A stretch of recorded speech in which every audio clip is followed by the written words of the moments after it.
It's Adam. The other day I talked about food stores, being able to store basically a year's worth of food for 130 bucks. And I had mentioned sprouting of wheat seeds and beans briefly. Well, what sprouting does is the germ is what encases the seed. And that germ is full of nutrients and provides the nutrients the seed needs to sprout, or the bean, and grow.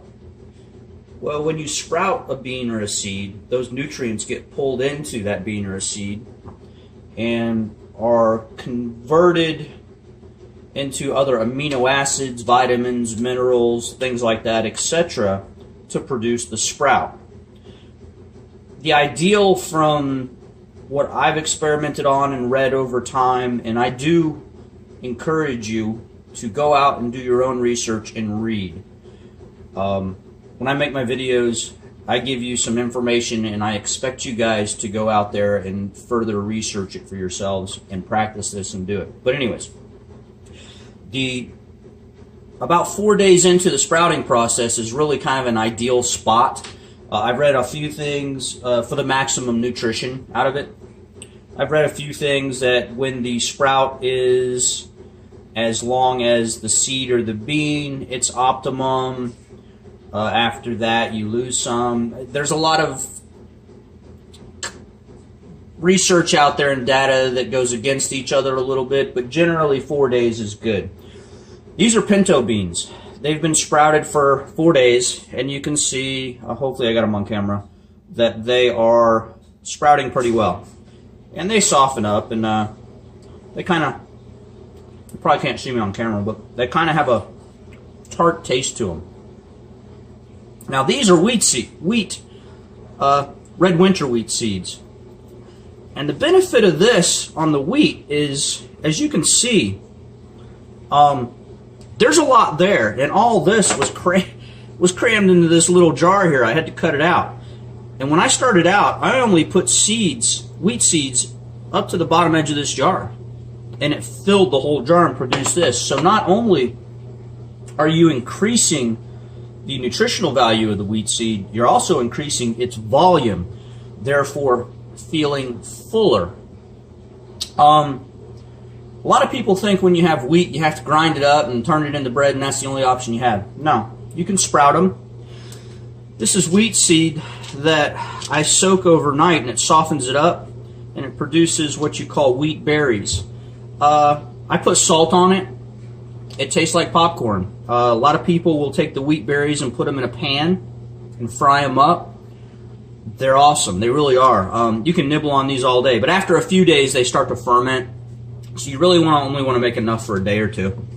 But this is the general process. So I would say, if I had to guess, volume-wise, I put about that much wheat seed in this jar and started sprouting it and produced this volume. So that's something else to think about.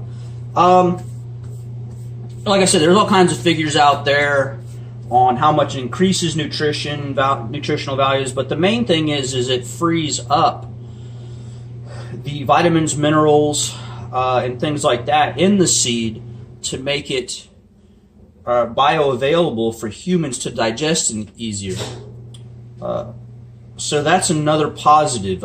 If you've ever noticed, some of you folks, you'll eat something that has nuts or seeds, and basically it goes right through you. You really don't digest it. Sprouting eliminates that. But anyways, let's get on with it. So you can increase the volume of your wheat, therefore increasing the length of time you have food. You have a bucket of wheat, and if I had to guess, and you could take that one bucket of wheat and increase its usability and volume by 300%, I'm just making a figure up. Don't hold me to it. You've got more food to fill your stomach. You got more nutrition. But anyways, how do you sprout? It is not that difficult. I have some mixed beans here, just a handful that I threw in my jar, and you can use anything, any container. And essentially what I'll do is fill this jar up with water, and I'll let them soak several hours. But after that, I'll pour off that water and really drain it good so that they're moist. And this is a piece of cloth, cotton cloth. Actually, I cut this out of one of those cheap triangular bandages that you get in those cheap first aid kits, like at a business or something. But you can use any cotton cloth. And it's to keep yeasts out and bugs and things like that. But essentially, I'll take a rubber band, and you can do whatever, figure it out how you want. And I'll put the rubber band around it, hopefully. And it allows this to, one, have air, to aerate so mold doesn't form. And two, twice a day, I do it in the morning and the evening. You're going to pour water in here. You're going to shake it around, get them real wet, and then you're going to drain that water out as much as possible and just leave it. Leave it on the counter. In the evening, same routine. Pour water in here, swish it around, get it going really good, pour it out, drain it real well, and put it on the counter. About day 3, you'll think nothing's happening. Actually, day 2, you'll start to see the beans split open. Like I said, this is day 4 on a pinto bean. This is day 4 on wheat. Wheatgrass, if I wanted wheatgrass for my rabbits to forage on, I'd let this go a week or so, or 3 or 4 inches tall. Great nutrition for your rabbits.